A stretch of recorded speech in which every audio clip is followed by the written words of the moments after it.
This is Vince Krivda. I recently responded to Eschatology 101's first video on YouTube, and I've known Jerry for about 2 years now.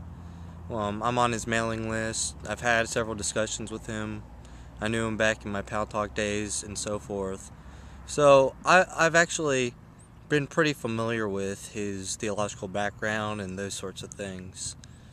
In my comment, I actually exposed that he used the fallacy of equivocation and many hasty generalizations to his audience.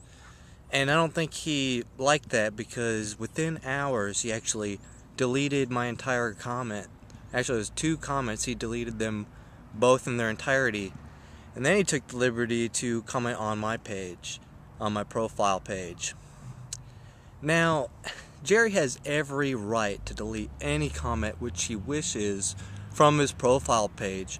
And actually, when dealing with hyperpreterists, I have yet to really experience this personally, with hyperpreterists actually deleting any kind of critical review at all, with the exception of just recently, earlier this month, I was actually had an exegetical article which defended my position and dismissed the full preterist position on Sovereign Grace Preterism, the social network, Ning.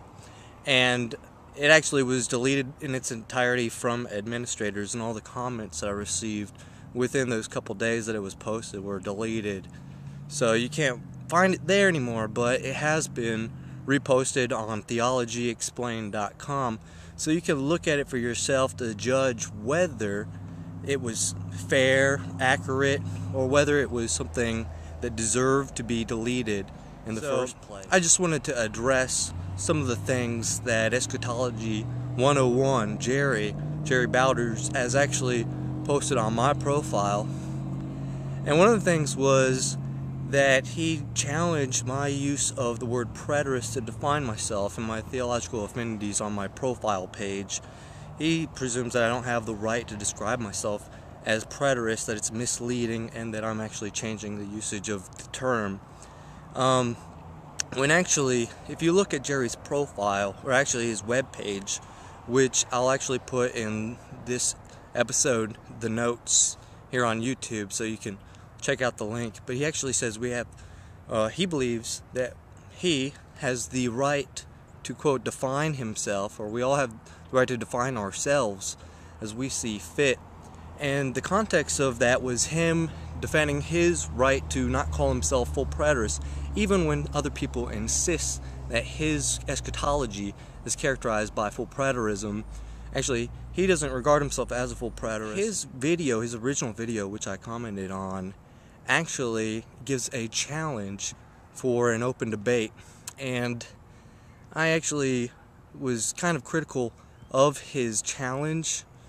I think it does beg the question, as far as categorically, at least for a lot of matters, of the terms he uses and employs in the challenge itself, beg the question for a host of things. But I do want to accept it.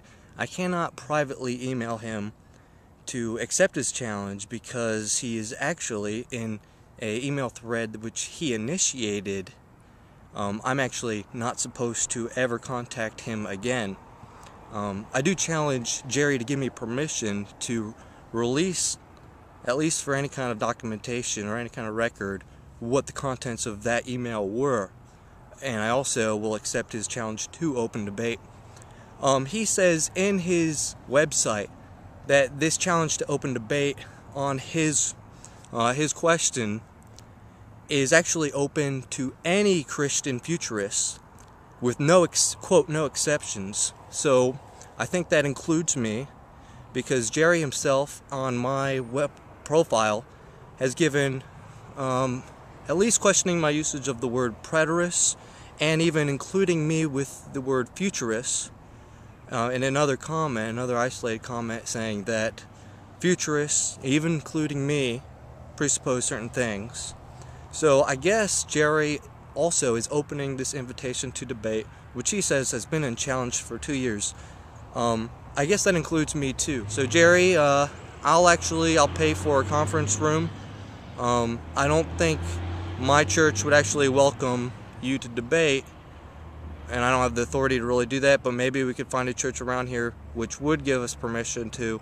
Otherwise, I'll pay for a conference room and we could do this debate. You give 3 challenges. The first one I think is impractical because there's no way we could exhaust every single word in the New Testament exegetically in any kind of accurate, practical fashion. It's impossible to do. But I'm willing to go through the New Testament and so forth. But I'm willing to do either one of your challenges or whatever, and we could do this, record it, and I'll give your Gap Ministry the rights to also show this video on the internet or whatnot. So as always, grace be to you.